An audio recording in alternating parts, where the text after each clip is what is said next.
Mi nombre es Bashir al-Masri.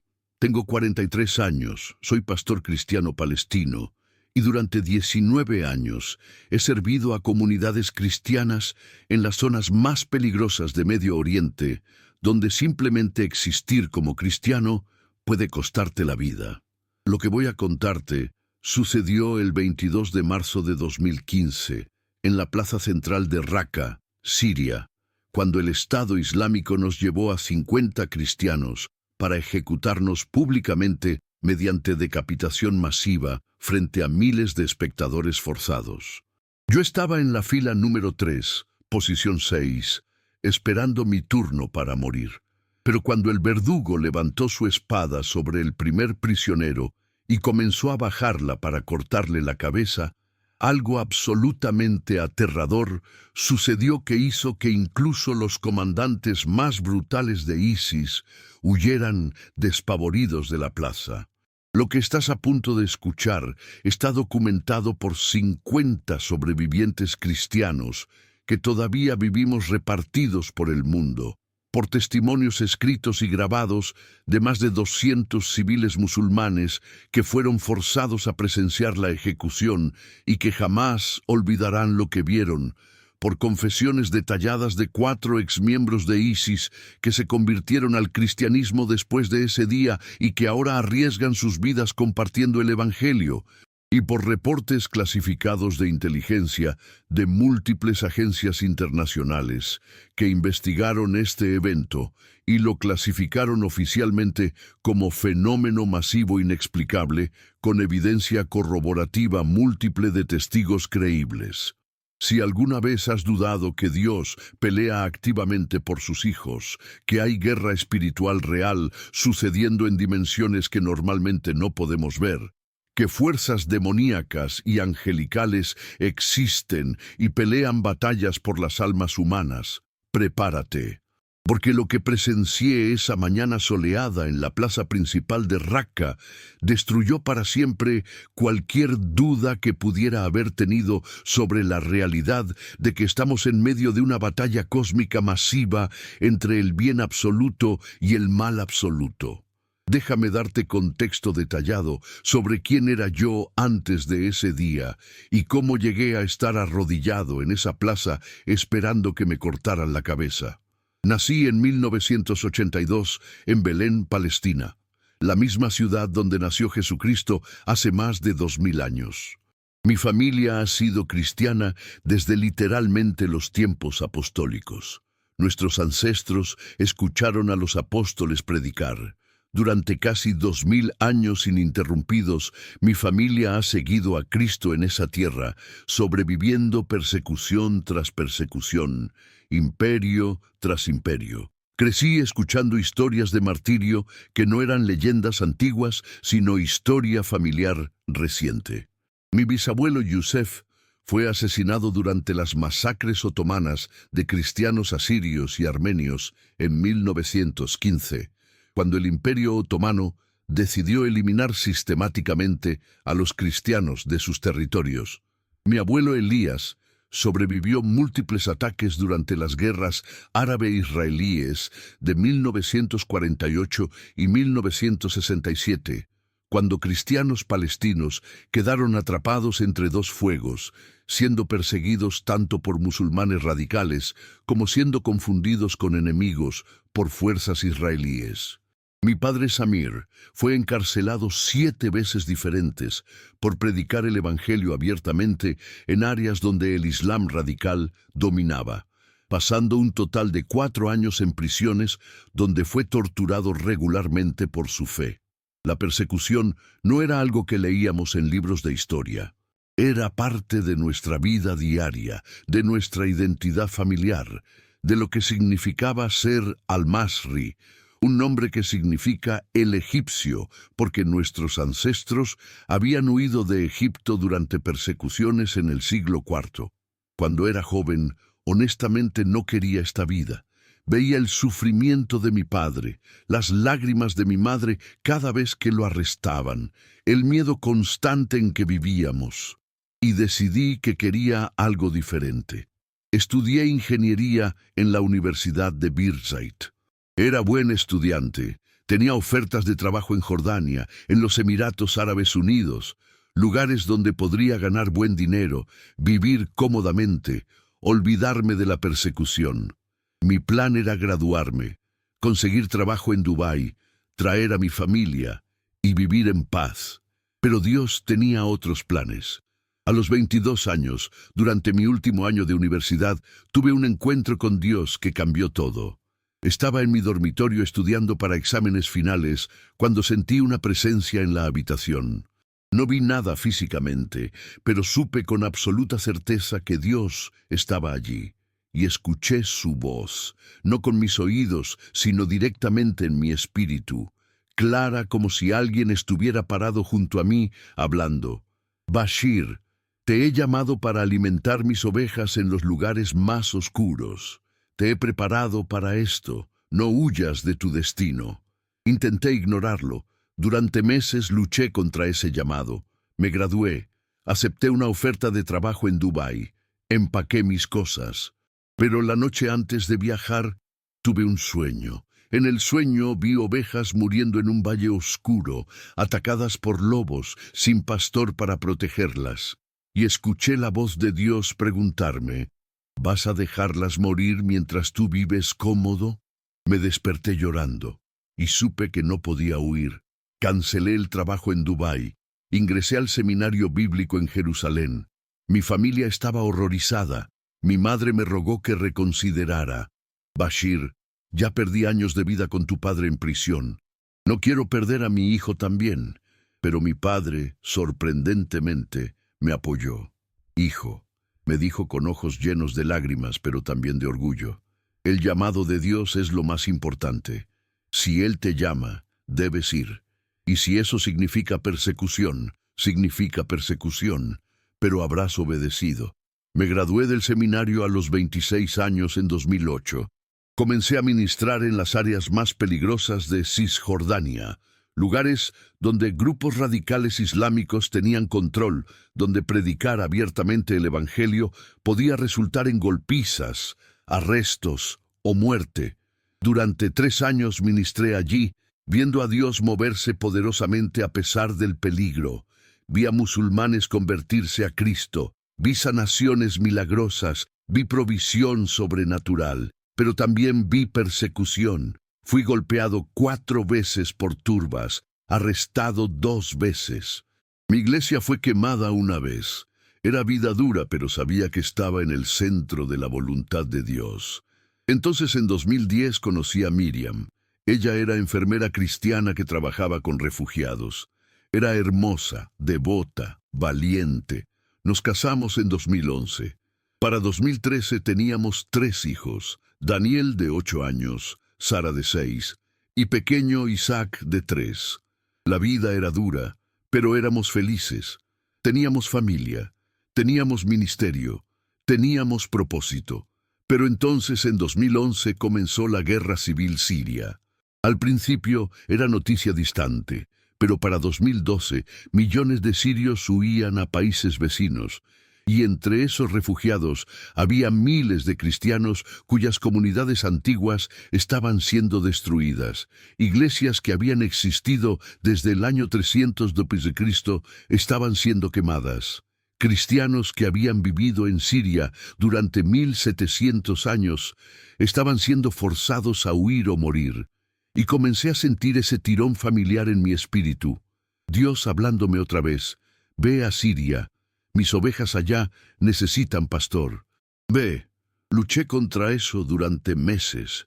Tenía familia ahora, responsabilidades, 3 hijos pequeños que necesitaban a su padre. Ir a Siria en medio de guerra civil con grupos extremistas tomando control era virtualmente suicidio. La expectativa de vida para pastor cristiano en zona de guerra era medida en meses, no años. Finalmente hablé con Miriam. Amor, le dije una noche después de acostar a los niños, siento que Dios me está llamando a ir a Siria, a ministrar a los cristianos allá que están siendo perseguidos. Miriam me miró con ojos que se llenaron instantáneamente de lágrimas. Bashir, si vas a Siria, probablemente no regreses. Los niños necesitan a su padre. Yo necesito a mi esposo. ¿Cómo puedes considerar dejarnos? Tomé sus manos. No quiero dejarte. No quiero dejar a nuestros hijos. La sola idea me destroza el corazón. Pero Miriam, si Dios me está llamando y yo no voy, ¿cómo puedo enseñarles a nuestros hijos sobre obediencia a Dios? ¿Cómo puedo predicar sobre seguir a Cristo sin importar el costo si yo mismo no estoy dispuesto a pagar ese costo? Prefiero que nuestros hijos crezcan sin padre, pero sabiendo que su padre obedeció a Dios hasta el final, que tenerme presente, pero sabiendo que soy un cobarde que desobedeció el llamado divino claro. Miriam lloró durante días, pero era mujer de fe profunda. Finalmente, con voz quebrada pero firme, me dijo: si Dios te llama, entonces debes ir. Confío en que Él te protegerá. Y si no lo hace, confío en que Él cuidará de mí y de los niños. Ve con mi bendición, mi amor. Ve y alimenta las ovejas de Cristo. Fue el acto de fe más valiente que he presenciado jamás. En enero de 2012, entré a Siria con un grupo de ayuda humanitaria cristiana. Oficialmente mi rol era traductor árabe-inglés. Extraoficialmente era pastor clandestino, estableciendo contacto con comunidades cristianas escondidas, proveyendo aliento espiritual, Biblias, recursos. Durante los primeros 2 años me moví constantemente entre diferentes áreas: Damasco, Homs, Alepo. Vivía con familias cristianas que arriesgaban sus vidas hospedándome. Realizaba servicios secretos en sótanos, en cuevas, en edificios bombardeados. Bautizaba nuevos creyentes en ríos en medio de la noche. Servía comunión con pan, que a veces era la única comida que teníamos ese día. Y vi horrores que nunca imaginé. Vi a una familia cristiana de 6 personas quemada viva en su casa por negarse a convertirse al Islam. Vi a una niña de 12 años violada por 15 combatientes rebeldes porque era cristiana y consideraban que las mujeres cristianas eran botín de guerra legítimo.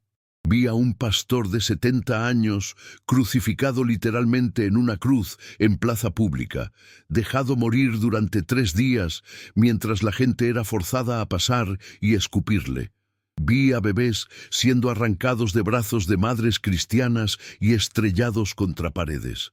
Los horrores que presencié dañaron mi alma de maneras que todavía estoy sanando años después. Pero también vi a Dios moverse poderosamente. Vi provisión milagrosa cuando no teníamos comida. Vi protección sobrenatural cuando escapamos de situaciones imposibles por minutos. Vi sanaciones que desafiaban explicación médica y vi conversiones poderosas, musulmanes que arriesgaban todo para seguir a Cristo después de experimentar su amor y poder. Para 2014, un nuevo jugador había entrado a la guerra: ISIS, el Estado Islámico. Eran diferentes a otros grupos rebeldes, más organizados, más brutales, más ideológicos. Y su objetivo declarado era establecer un califato islámico puro donde solo el Islam existiera. Cristianos, yazidíes, musulmanes, chiitas, cualquiera que no se ajustara a su interpretación extrema del Islam sunita sería eliminado. En junio de 2014, ISIS capturó Mosul en Irak, la segunda ciudad más grande del país. En agosto capturaron grandes áreas de Siria, incluyendo Raqqa, una ciudad de 220.000 habitantes que se convirtió en la capital de facto de su autoproclamado califato. Y comenzó la pesadilla real para los cristianos. Raqqa había tenido una comunidad cristiana de aproximadamente 2.000 personas antes de ISIS. Pero cuando ISIS tomó control, la mayoría huyó. Para febrero de 2015 quedaban solo unos 300 cristianos que no podían escapar. Ancianos demasiado frágiles para viajar, enfermos en camas de hospital sin manera de ser transportados, pobres sin dinero para pagar a contrabandistas que cobraban hasta $5,000 por persona para sacarlos de territorio ISIS. Yo había llegado a Raqqa en enero de 2015 con papeles falsos, identificándome como trabajador de ayuda humanitaria musulmán de Jordania. Era increíblemente peligroso, pero esos 300 cristianos necesitaban pastor desesperadamente. Vivían en terror absoluto, escondiéndose en sótanos y áticos, sin atreverse a identificarse públicamente como cristianos. Me reunía con ellos en secreto, en grupos pequeños de 5 o 6 personas, en diferentes ubicaciones cada noche, moviéndome constantemente para evitar detección. Orábamos en susurros porque ISIS tenía informantes por todas partes. Compartíamos pequeños fragmentos de escritura que habíamos memorizado porque todos los textos bíblicos físicos habían sido confiscados y quemados. Celebrábamos comunión con trozos minúsculos de pan y sorbos de agua porque vino era imposible de conseguir. Era iglesia reducida a su forma más primitiva y pura, personas reuniéndose en nombre de Cristo, arriesgando sus vidas por hacerlo. Durante 6 semanas ministré en Raqqa sin ser detectado, pero ISIS era sistemático en su búsqueda de cristianos restantes. Tenían una red de informantes, cámaras de vigilancia, patrullas constantes, y su tecnología de inteligencia era sorprendentemente sofisticada para un grupo terrorista. Monitoreaban patrones de movimiento, identificaban casas que mostraban actividad sospechosa, rastreaban personas cuyas identificaciones no coincidían perfectamente con bases de datos. El 20 de marzo de 2015, 2 días antes del evento que cambiaría todo, ISIS lanzó su redada más grande de cristianos hasta ese punto. Habían estado preparándose durante semanas, compilando listas de ubicaciones sospechosas, y esa noche golpearon simultáneamente 30 ubicaciones diferentes en toda Raqqa. Fue operación militar coordinada, no búsqueda aleatoria. Yo estaba en un sótano en el distrito este de la ciudad con 23 otros cristianos, 16 hombres, 5 mujeres y 2 niños adolescentes cuyos padres habían sido asesinados meses antes y que habíamos estado escondiendo. Estábamos en círculo de oración alrededor de una sola vela cuando escuchamos las botas sobre nuestras cabezas. Pasos pesados, múltiples hombres, luego golpes violentos en la puerta arriba. Gritos en árabe. Policía islámica, abran inmediatamente o derribaremos la puerta. Nos miramos unos a otros en la luz parpadeante de la vela. Todos sabíamos lo que significaba. Esto era el fin. No había salida del sótano excepto las escaleras que subían a la puerta donde ISIS estaba. Estábamos atrapados. Uno de los hombres, un carpintero de 52 años llamado Fadi, susurró: «Hermanos, este es nuestro momento. Oremos rápido». Y en esos últimos segundos, antes de que derribaran la puerta, oramos. No fue oración larga y elaborada. Fue simple. Padre, recibe nuestros espíritus. Danos valor para no negar a tu Hijo. En el nombre de Jesús. Amén.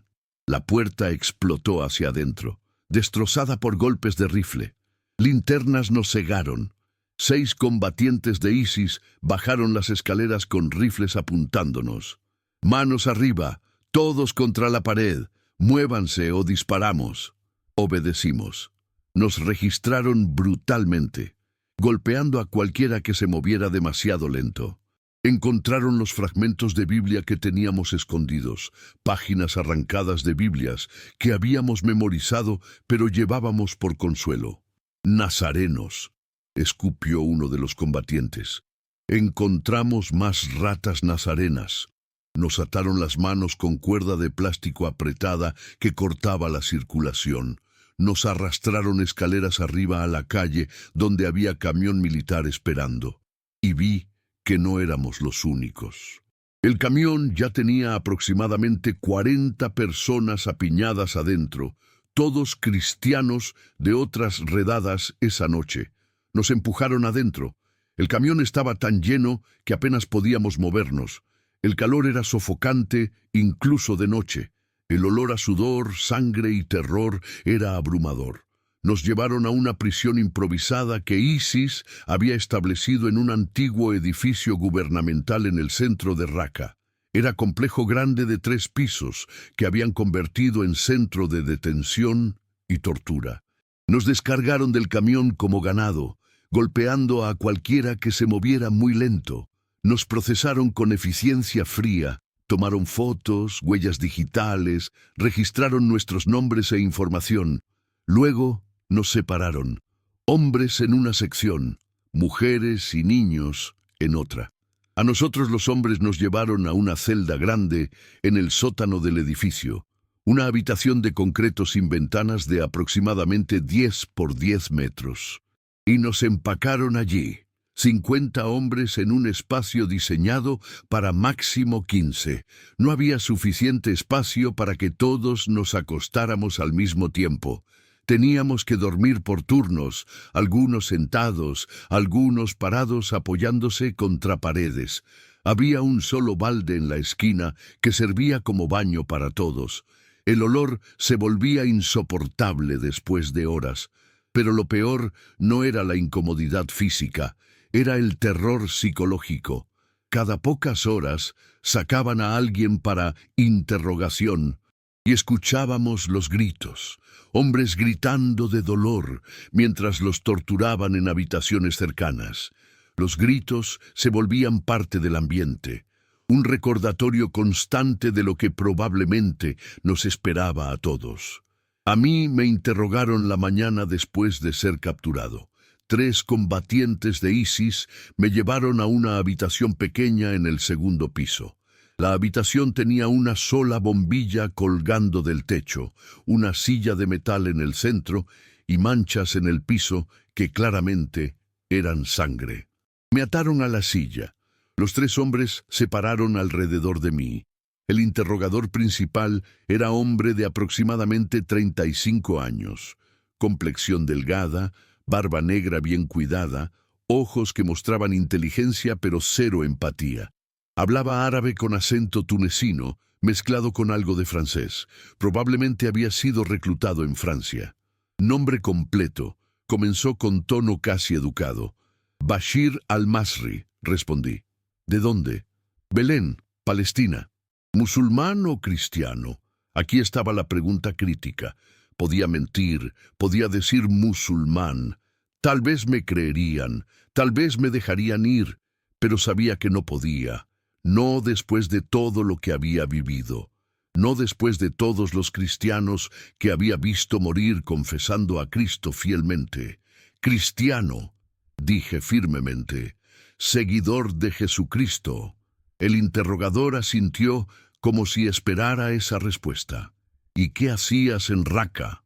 Ayudaba a mi comunidad como podía, respondí cuidadosamente. ¿Eres pastor?, preguntó yendo directo al punto crítico. ¿Predicas el evangelio nazareno, lideras a otros en su desviación? Sirvo a mi Señor Jesucristo de la manera que puedo, respondí. No iba a mentir, pero tampoco iba a darles información específica que pudiera poner a otros en peligro. El interrogador suspiró. Sabes qué hacemos con líderes religiosos cristianos, ¿verdad? No son simplemente ejecutados, son usados como ejemplos. Porque cuando el pastor es eliminado públicamente, las ovejas se dispersan en terror y el rebaño completo colapsa. Hizo una señal a uno de sus asistentes, quien me golpeó en el costado con puño. El dolor explotó en mi costado, probablemente costilla quebrada. Ese fue solo el comienzo, dijo el interrogador casi casualmente. Podemos hacer esto mucho más doloroso, o puede ser fácil. Solo di las palabras. La shahada. No hay Dios sino Alá, y Mahoma es su profeta. Di esas palabras y todo esto termina. Puedes irte libre. Puedes incluso unirte a nosotros, ayudarnos a traer otros cristianos engañados a la verdad del Islam. Serás recompensado. Di las palabras. Escupí sangre. Mi boca había sido cortada en algún momento sin que me diera cuenta. Miré al interrogador directamente a los ojos. Jesucristo es el Hijo del Dios viviente. Él murió por mis pecados en la cruz y resucitó al tercer día victorioso sobre la muerte. Él es mi Salvador, mi Señor, mi Rey. Esa es la única confesión que estos labios harán hasta mi último aliento. Pueden matarme, pero no pueden hacer que niegue a mi Salvador.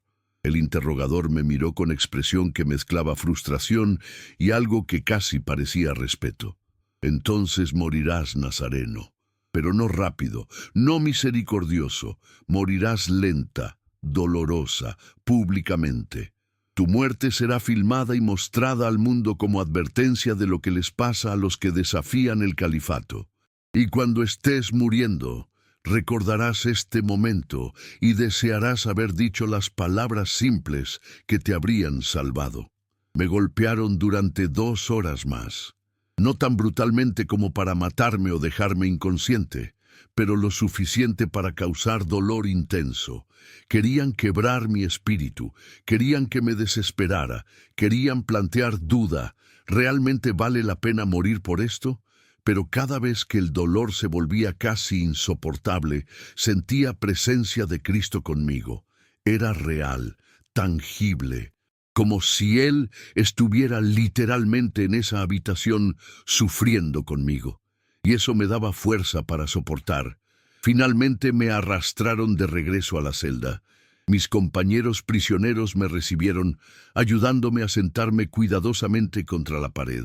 Uno de ellos, un médico retirado de 67 años llamado Elías, examinó mis heridas lo mejor que pudo sin equipo médico.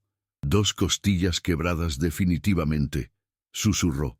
Tal vez 3. Necesitas descanso, pero aquí. Miró alrededor de la celda abarrotada con expresión impotente. No había manera de descansar adecuadamente. Durante los siguientes 2 días nos mantuvieron en esas condiciones. Nos daban un pedazo pequeño de pan duro y vaso de agua cada 24 horas. Apenas suficiente para sobrevivir. El hambre, la sed, el calor, el dolor de las golpizas y el terror constante creaban ambiente de tormento psicológico, diseñado para quebrar incluso las voluntades más fuertes. Pero algo extraordinario pasó en esa celda. En lugar de quebrantarnos, el sufrimiento compartido nos unió. Hombres que habían sido extraños antes se volvieron hermanos en las trincheras espirituales. Orábamos juntos en turnos las 24 horas, siempre alguien despierto orando por el grupo. Cantábamos himnos en voz baja cuando los guardias no estaban cerca. Compartíamos historias de cómo habíamos conocido a Cristo, testimonio tras testimonio de fidelidad de Dios, incluso en medio de persecución. Y planeábamos cómo moriríamos con dignidad, porque todos sabíamos que la muerte era inevitable ahora. La pregunta no era si moriríamos, sino cómo, con miedo o con valor, negando a Cristo para salvar nuestras vidas o confesándolo fielmente hasta el final. Hicimos un pacto esa segunda noche.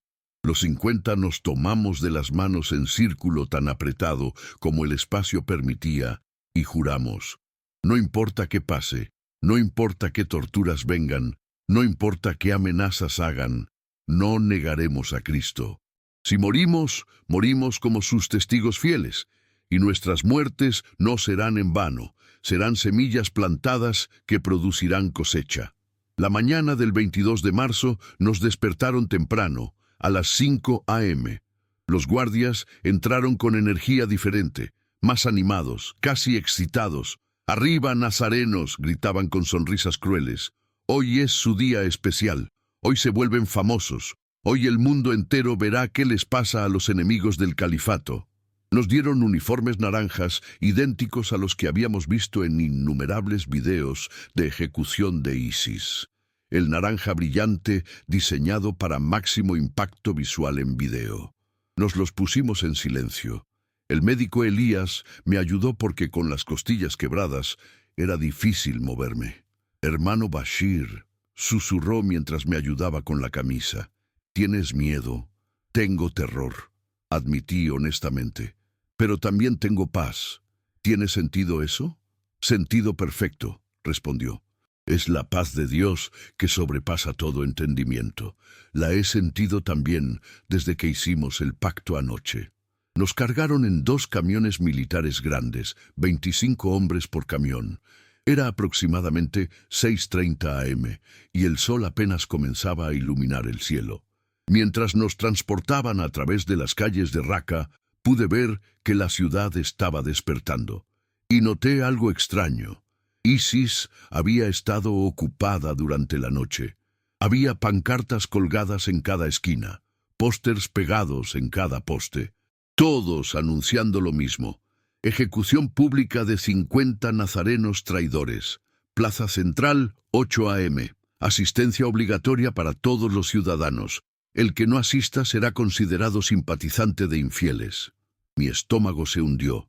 Esto iba a ser espectáculo masivo.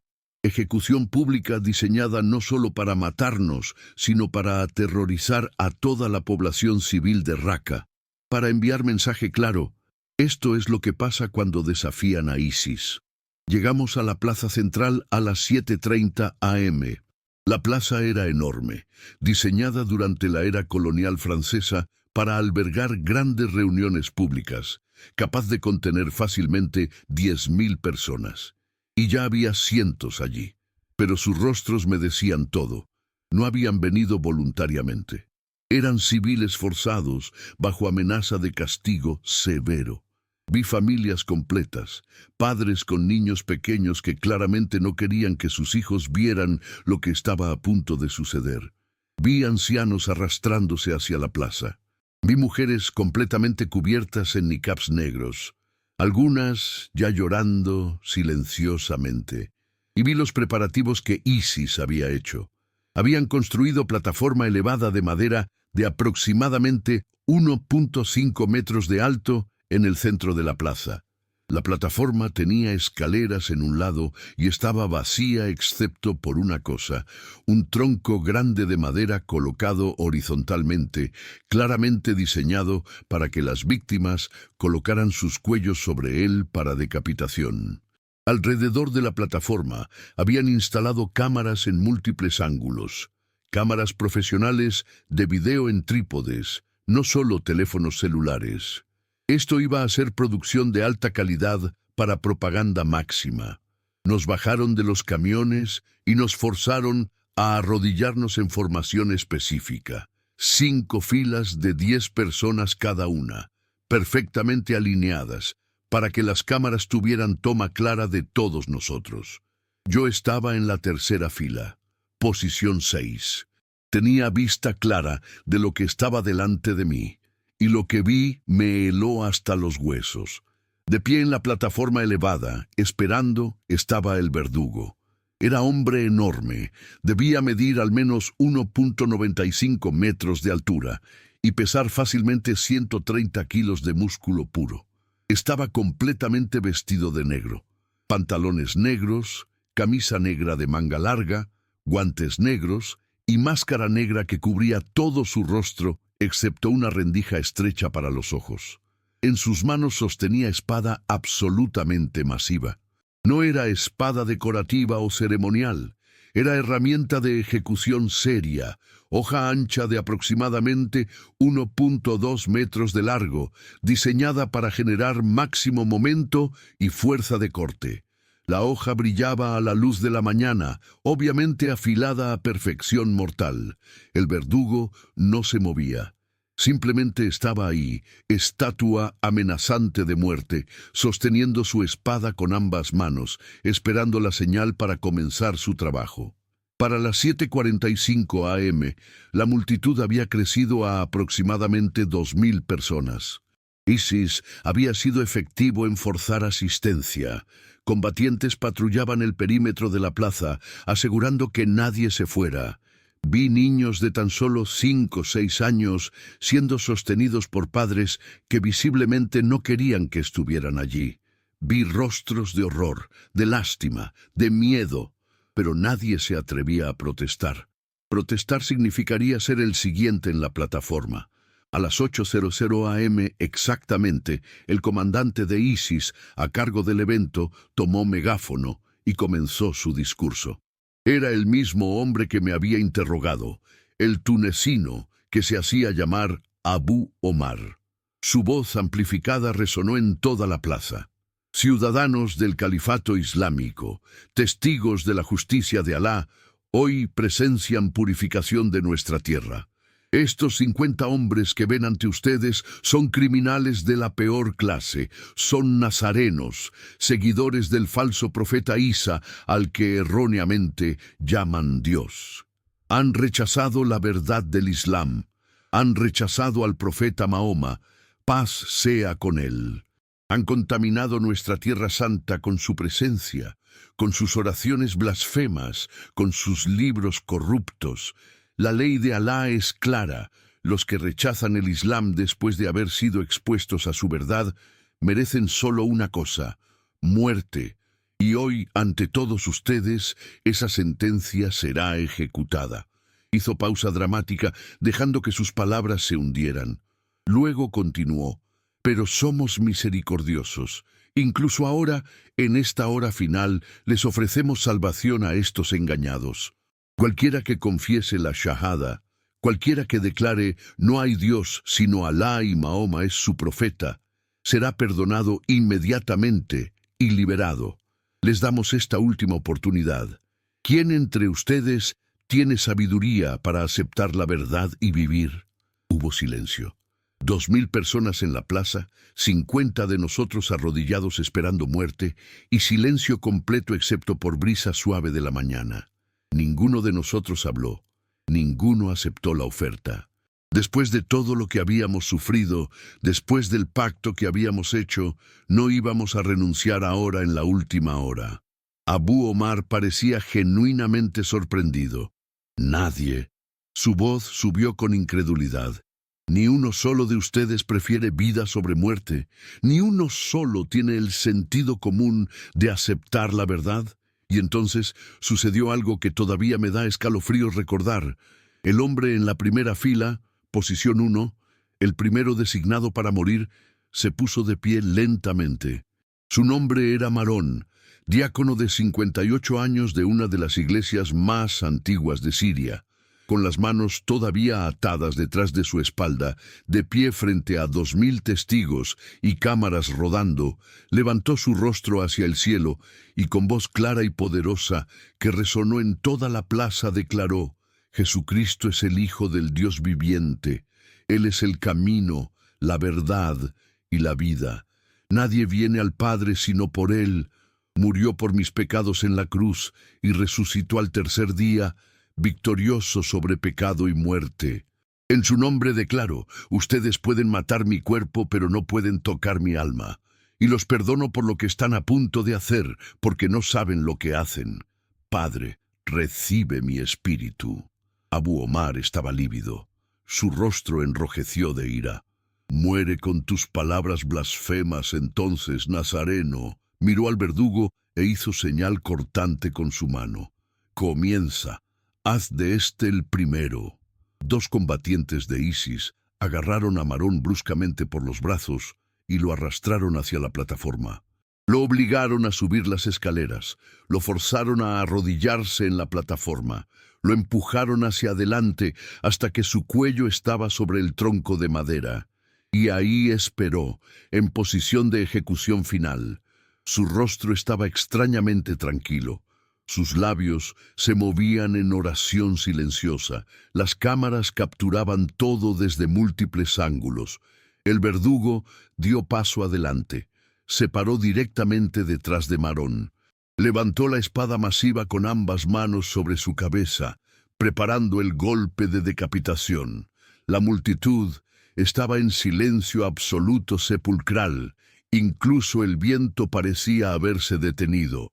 2000 personas conteniendo el aliento, esperando el momento horrible, y el verdugo comenzó el movimiento descendente de la espada.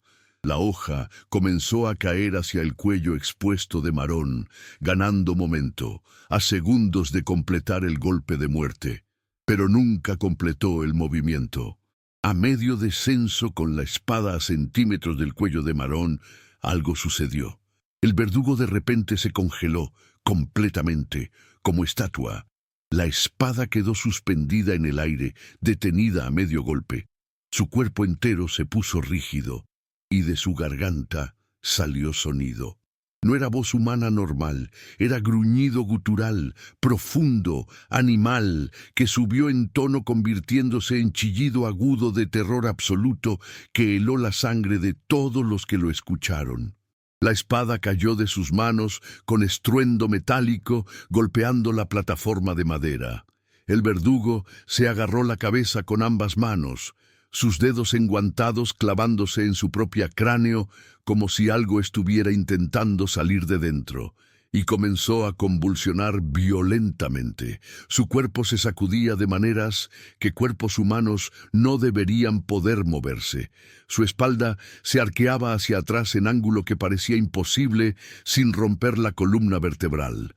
Sus brazos se retorcían. Sus piernas se doblaban de formas antinaturales. Y los gritos, hermanos, los gritos que salían de él eran de agonía que claramente iba más allá de dolor físico. Era agonía espiritual, tormento del alma. ¡Quítenlos!, gritaba en árabe, su voz distorsionada como si múltiples voces hablaran al mismo tiempo. Quítenlos de mí, no puedo tocarlos. Están aquí, los veo, están por todas partes, son tantos, son enormes, sus alas, sus espadas están de fuego, me van a matar, me van a arrastrar al infierno. Estaba mirando alrededor de la plaza, señalando al aire que para el resto de nosotros parecía vacío, retrocediendo de amenazas que solo él podía ver. La multitud reaccionó con shock colectivo, gritos de sorpresa, personas retrocediendo, niños llorando aterrorizados, combatientes de ISIS mirando confundidos entre ellos, sin saber qué hacer. Abu Omar gritó hacia el verdugo: «¿Qué te pasa? Levántate, completa la ejecución, ahora». Pero el verdugo no respondía coherentemente. Estaba en el suelo de la plataforma ahora, retorciéndose como si manos invisibles lo estuvieran torturando. «No puedo acercarme», gritaba.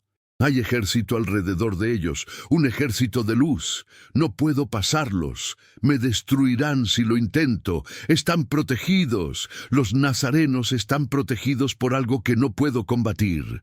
Y entonces comenzó a vomitar, violentamente, repetidamente. Pero lo que salía de su boca no era vómito normal. Era líquido negro, espeso, viscoso, que salía en cantidades imposibles para estómago humano.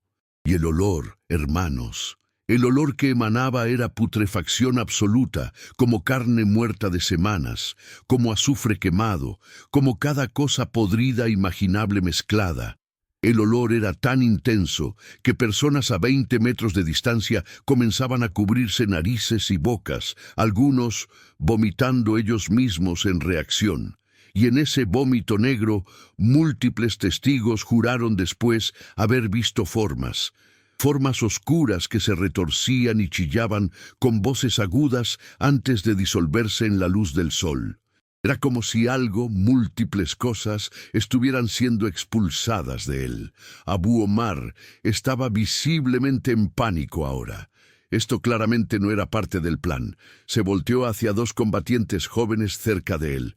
«Ustedes dos, terminen el trabajo, ejecuten al prisionero, ahora». Los dos combatientes, que no parecían tener más de 20 años, dudaron visiblemente. Habían visto lo que le pasó al verdugo, pero también temían desobedecer orden directa. Finalmente, con movimientos lentos y claramente reluctantes, se acercaron a la plataforma. Desenvainaron cuchillos largos, diseñados para degüello. Subieron las escaleras hacia donde Marón todavía estaba arrodillado con cuello sobre el tronco, testigo de todo, pero inexplicablemente calmado. Los dos combatientes levantaron sus cuchillos, preparándose para cortar la garganta de Marón simultáneamente. Y entonces les pasó exactamente lo mismo que al verdugo.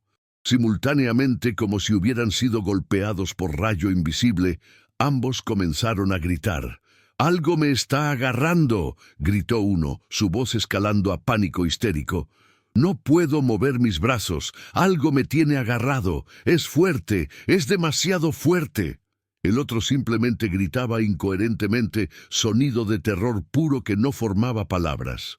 Sus cuerpos se congelaron en posiciones awkward, cuchillos levantados a medio descenso hacia el cuello de Maron, completamente incapaces de completar el movimiento. Sus rostros mostraban terror absoluto de algo que solo ellos podían ver. ¡Están aquí!, finalmente logró gritar uno de ellos. Los ángeles de los nazarenos, son reales, son enormes, nos van a matar, ayúdenme. Y entonces ambos cayeron al piso de la plataforma, convulsionando exactamente como el verdugo, sus cuerpos sacudiéndose violentamente, gritos de agonía desgarradora saliendo de sus gargantas. La multitud ahora estaba en pánico completo, personas intentando huir pero bloqueadas por otros combatientes de ISIS en los perímetros que gritaban órdenes confusas, niños llorando histéricamente, mujeres gritando. Era caos total, pero entonces voz se elevó sobre todo el caos. Era Marón, el diácono que debería haber estado muerto hace 2 minutos, que había estado arrodillado en posición de ejecución todo este tiempo, se puso de pie lentamente con manos todavía atadas detrás de su espalda, y con voz que resonó sobrenaturalmente fuerte, amplificada por poder que claramente no era humano, gritó: «El Señor Dios Todopoderoso está en este lugar, ha enviado sus ejércitos angelicales para proteger a sus hijos. Ustedes no pueden tocarnos porque el Dios viviente pelea por nosotros, el Dios de Abraham, Isaac y Jacob, el Dios que dividió el mar rojo, el Dios que cerró bocas de leones, el Dios que resucitó a Jesucristo de los muertos. Ese Dios está aquí y ustedes no tienen poder contra él». Y entonces, como si sus palabras fueran señal, algo visible para todos sucedió. El cielo, que había estado completamente despejado y azul, súbitamente se oscureció. Nubes negras masivas aparecieron de la nada, arremolinándose sobre la plaza en patrón circular perfecto, como si estuvieran siendo dirigidas por mano invisible. Y de esas nubes comenzaron a caer relámpagos. Pero no eran relámpagos normales, blancos o azules. Eran dorados, color que relámpagos naturales no tienen. Y caían en patrón específico, formando círculo perfecto alrededor de los 50 de nosotros, los prisioneros cristianos. Los relámpagos golpeaban el suelo, creando literalmente perímetro de fuego celestial dorado que ningún combatiente de ISIS podía cruzar. Vi a un combatiente intentar cruzar el perímetro, corriendo con rifle levantado hacia nosotros. Cuando llegó dentro de 1 metro del relámpago más cercano, fue literalmente levantado del suelo por fuerza invisible y lanzado hacia atrás 5 metros, aterrizando duramente en pavimento con impacto que claramente le rompió huesos. Se quedó allí gimiendo, no muerto, pero obviamente gravemente herido. Abu Omar estaba gritando ahora, toda su compostura previa completamente desaparecida. «¡Dispárenles! ¡Usen granadas! ¡Lancen morteros! ¡Llamen refuerzos! ¡Tráiganme más hombres!». Pero ninguno de sus combatientes quería acercarse. Habían visto lo que pasó al verdugo y a los 2 combatientes en la plataforma, quienes todavía estaban retorciéndose y gritando sobre ángeles y juicio. Habían visto al hombre ser lanzado por fuerza invisible, y tenían miedo, y nosotros, los 50 prisioneros cristianos, comenzamos a hacer lo único que podíamos hacer: comenzamos a cantar. No sé exactamente quién empezó, pero súbitamente estábamos cantando todos juntos el Salmo 91 en árabe. «El que habita al abrigo del Altísimo morará bajo la sombra del Omnipotente. Diré yo a Jehová: esperanza mía y castillo mío, mi Dios en quien confiaré». Nuestras voces, que deberían haber estado quebradas por días de tortura y terror, sonaban increíblemente fuertes, claras, unificadas. Era como si algo más allá de nosotros mismos nos daba poder vocal. Cantamos verso tras verso, nuestras voces elevándose sobre el caos, sobre los gritos del verdugo atormentado, sobre las órdenes confusas de Abu Omar. Y algo milagroso comenzó a suceder entre la multitud civil. Estas personas que habían sido forzadas a venir, muchas de ellas musulmanas toda su vida, comenzaron a reaccionar. Vi a mujer arrancarse el niqab negro de su rostro, revelando rostro empapado en lágrimas, gritando: «Alá es mentira, el Dios de los nazarenos es el verdadero Dios. He visto su poder con mis propios ojos. Durante años hemos creído mentiras, pero este Dios es real». Su esposo intentó silenciarla, claramente aterrorizado de las consecuencias de tal blasfemia en territorio ISIS, pero ella no se detuvo. «No me callaré, he visto un milagro. Ese verdugo iba a matarlos y algo lo detuvo, algo invisible pero real. Los protegió. Debo conocer ese Dios». Y no era solo ella. En diferentes partes de la multitud, personas comenzaban a caer de rodillas. Algunos levantaban manos hacia el cielo. Vi a hombre anciano golpearse el pecho repitiendo: «He sido ciego, he sido engañado. Perdóname, Dios verdadero, perdóname». Vi a grupo de mujeres jóvenes abrazándose y llorando, claramente experimentando algo espiritual que nunca habían sentido antes.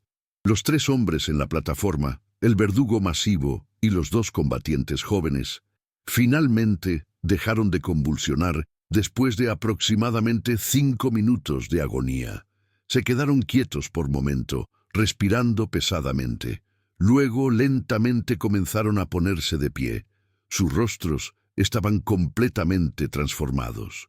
Ya no mostraban maldad, crueldad o arrogancia de combatientes ISIS. Mostraban terror reverente mezclado con algo que parecía ser arrepentimiento genuino. El verdugo, este hombre masivo de casi 2 metros que había decapitado personalmente a docenas, si no cientos de personas en su tiempo con ISIS, caminó tambaleándose hacia el borde de la plataforma, mirando hacia donde los 50 estábamos arrodillados, todavía rodeados por el perímetro de relámpagos dorados. Combatientes de ISIS le gritaban que se detuviera, que volviera a su posición, pero no obedeció. Llegó al perímetro de relámpagos y cayó de rodillas justo afuera de él, tan cerca como se atrevía a acercarse. Quitándose la máscara negra por primera vez, revelando rostro de hombre de aproximadamente 40 años, barba espesa, rostro marcado por cicatrices, pero ahora con lágrimas corriendo por mejillas, sollozó: «Perdón, por favor, perdónenme. He asesinado a tantos. He cortado cabezas de hombres, mujeres, incluso niños. He servido al diablo pensando que servía a Dios. He hecho cosas tan terribles que merezco el infierno 1000 veces. Pero acabo de ver realidad. Durante 5 minutos no estaba en este mundo, estaba en el infierno. Literalmente, vi demonios, criaturas negras, retorcidas, con ojos como brasas. Me arrastraron hacia abajo y por 5 minutos experimenté tormento que no puede ser descrito con palabras humanas. Fuego que quema pero no consume. Gusanos devorando tu carne que se regenera para ser devorada otra vez. Gritos de millones en agonía eterna y voz que repetía: «Este es tu destino si no te arrepientes. Esto es lo que mereces por tus crímenes». Pero entonces vi ángeles, brillantes, hermosos, terribles, peleando con los demonios, y uno me miró y dijo: «Todavía hay tiempo, elige. Por favor, enséñenme sobre su Dios, el Dios verdadero. Quiero servirle a Él, ya no quiero esta vida de muerte». Los 2 combatientes jóvenes hicieron lo mismo, arrastrándose hacia nosotros, cayendo de rodillas, llorando, pidiendo perdón, pidiendo conocer a Cristo. Y no eran los únicos. Entre la multitud civil, Docenas, luego cientos de personas comenzaban a presionar hacia adelante, queriendo acercarse a los 50 cristianos que habían sido protegidos milagrosamente, queriendo entender qué poder era este que el Estado Islámico con toda su brutalidad no podía vencer. Los combatientes restantes de ISIS estaban ahora en completo desorden. Abu Omar gritó una última amenaza, su voz llena de rabia impotente. «Esto no termina aquí. Volveremos, traeremos tanques, bombardearemos esta plaza entera, los mataremos a todos ustedes». Pero su voz carecía de convicción. Sabía que había sido testigo de algo que destruía fundamentalmente la ideología en que ISIS estaba construido. Habían sido confrontados con poder que no podían explicar, no podían combatir, no podían negar, y no tenían respuesta para ello. Los combatientes de ISIS comenzaron a retirarse, algunos corriendo literalmente, huyendo de la plaza en vehículos, dejando atrás sus armas, sus cámaras de propaganda, su plan cuidadosamente orquestado completamente en ruinas. Abu Omar fue el último en irse, mirando hacia atrás con expresión de shock y derrota absoluta, antes de desaparecer en uno de los vehículos que aceleraban lejos de la plaza. Y los relámpagos dorados lentamente cesaron. Las nubes negras comenzaron a dispersarse. El cielo volvió gradualmente a ser azul y claro, pero el impacto de lo que había sucedido permanecía escrito en rostro de cada testigo. Nosotros, los 50, estábamos todavía arrodillados donde habíamos estado todo el tiempo, pero ahora rodeados por multitud creciente de civiles que nos miraban con asombro, reverencia, algunos todavía llorando, otros comenzando a adorar espontáneamente al Dios que acababan de ver manifestarse. Marón, el diácono que debería haber sido el primero ejecutado, bajó de la plataforma. Caminó hacia mí, ayudándome a ponerme de pie, dado que con mis costillas quebradas era difícil levantarme solo. «Hermano Bashir», susurró con voz llena de asombro. «¿Viste eso? ¿Realmente pasó?» «Pasó», respondí. «Dios envió sus ángeles, tal como prometió, pues a sus ángeles mandará acerca de ti, que te guarden en todos tus caminos». Durante las siguientes 2 horas, antes de que lográramos organizar evacuación de la zona, presencié la evangelización masiva más extraordinaria de mi vida. Personas que habían sido musulmanas toda su vida, algunas de ellas combatientes de ISIS de bajo rango que habían estado en la plaza, acercándose a nosotros preguntando, ¿quién es su Dios? ¿Cómo podemos conocerlo? ¿Qué tenemos que hacer? No era conversión por conveniencia. Habían sido testigos de algo que no podían negar. Habían visto con sus propios ojos que el Dios de los cristianos tiene poder que el Islam no puede igualar. En medio del caos de la plaza, con las manos todavía atadas inicialmente hasta que civiles nos ayudaron a liberarnos, guiamos a 342 personas a Cristo ese día. 342. En medio de Raqqa, capital del califato del Estado Islámico, el lugar más peligroso en la tierra para ser cristiano, vimos la cosecha más grande.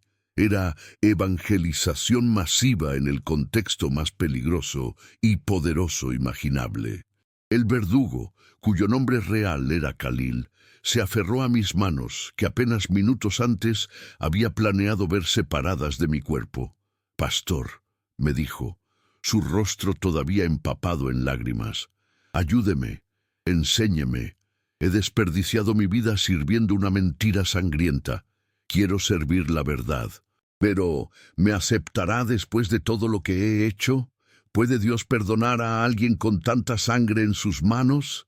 «Hermano», le respondí, mi propia voz quebrándose de emoción, «hay hombre en la Biblia llamado Pablo. Antes de conocer a Cristo, perseguía y asesinaba cristianos. Era responsable de muchas muertes, pero Cristo lo transformó en el apóstol más grande. Si Dios pudo perdonar a Pablo, puede perdonarte a ti. Pero debes entender, arrepentimiento no significa escapar de consecuencias terrenales. Has asesinado. Probablemente serás procesado por autoridades. Podrías pasar resto de tu vida en prisión o ser ejecutado. ¿Estás dispuesto a seguir a Cristo sabiendo eso? Sí, respondió sin dudar. Lo acepto, merezco eso y más. Pero por lo menos moriré habiendo encontrado la verdad, habiendo sido perdonado por Dios, aunque los hombres no me perdonen. Enséñeme cómo seguir a Jesús. Y ahí mismo, en la plaza de Raqqa, rodeado por el caos de multitud transformada, guié a Khalil a Cristo.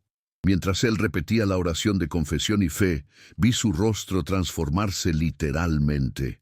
La dureza, la maldad que había sido grabada allí por años de violencia, se suavizó.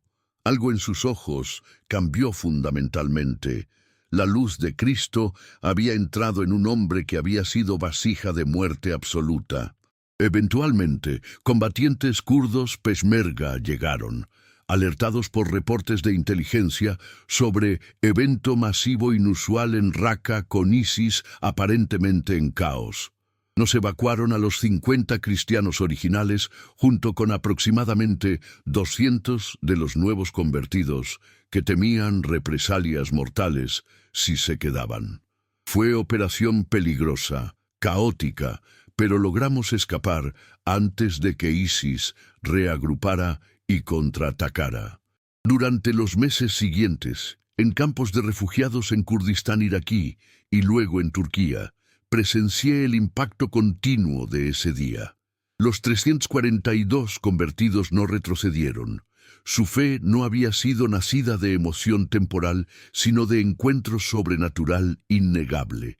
Comenzaron a evangelizar a otros refugiados con celo que yo nunca había visto. Plantaron iglesias casa en los campos. Comenzaron estudios bíblicos. Y algunos, incluyendo a Khalil, se convirtieron en los evangelistas más efectivos porque podían testificar desde ambos lados. Yo era ISIS. Yo asesinaba cristianos. Yo creía que servía a Dios, pero estaba sirviendo al diablo. Y Dios me mostró la verdad de la manera más dramática posible. Khalil, específicamente, se volvió leyenda en comunidad de refugiados. Ex verdugo de ISIS, transformado por Cristo. Su testimonio era tan poderoso, tan innegable, que ISIS puso precio masivo a su cabeza. Pero él continuó sin miedo. En 3 años llevó a más de 800 excombatientes de ISIS y simpatizantes radicales a Cristo. Los encontraba en prisiones kurdas, en campos de rehabilitación de excombatientes, en mezquitas donde se atrevía a ir y testificar abiertamente. Su mensaje era consistente y simple: yo vi el infierno que me esperaba. Durante 5 minutos experimenté tormento eterno, pero Cristo me rescató. Los ángeles de Dios pelearon por mi alma, y ahora sirvo al Dios verdadero. Él puede rescatarte a ti también, sin importar lo que hayas hecho. Hace 6 meses, en mayo de 2024, Khalil fue martirizado. Células remanentes de ISIS lo emboscaron mientras visitaba campo de refugiados en norte de Siria. Le dispararon múltiples veces. Pero testigos que estaban con él dijeron que mientras moría, con balas en su cuerpo sangrando, levantó su mano hacia el cielo y gritó con las últimas fuerzas: «Jesús es Señor, los veo. Los ángeles vienen por mí otra vez, esta vez para llevarme a casa». Y murió con sonrisa en su rostro. Murió como mártir cristiano. El hombre que había creado mártires se convirtió en uno. En cuanto a mí, fui repatriado a Palestina en diciembre de 2016, después de casi 5 años en Siria. Me reuní con Miriam y mis hijos. Mis hijos habían crecido mucho. Daniel tenía 13 años ahora, Sara 11, Isaac 8. Ya no eran los bebés que había dejado, pero Miriam los había criado fielmente en la fe, enseñándoles que su padre no los había abandonado, sino que había obedecido el llamado de Dios. Ahora sirvo a refugiados sirios cristianos en Palestina, ayudándolos a reconstruir vidas. Y comparto este testimonio donde quiera que Dios abre puertas. He hablado en 18 países en 4 continentes. He compartido esta historia ante más de 100.000 personas en total, y cada vez veo el mismo efecto. Escépticos que quedan sin palabras, creyentes tibios que son encendidos, perseguidos que reciben aliento profundo. Si esta historia te ha tocado, si eres escéptico y esto ha sacudido tu escepticismo, si eres creyente tibio que necesitaba despertar, suscríbete a este canal. Únete a comunidad que se niega a olvidar la iglesia perseguida.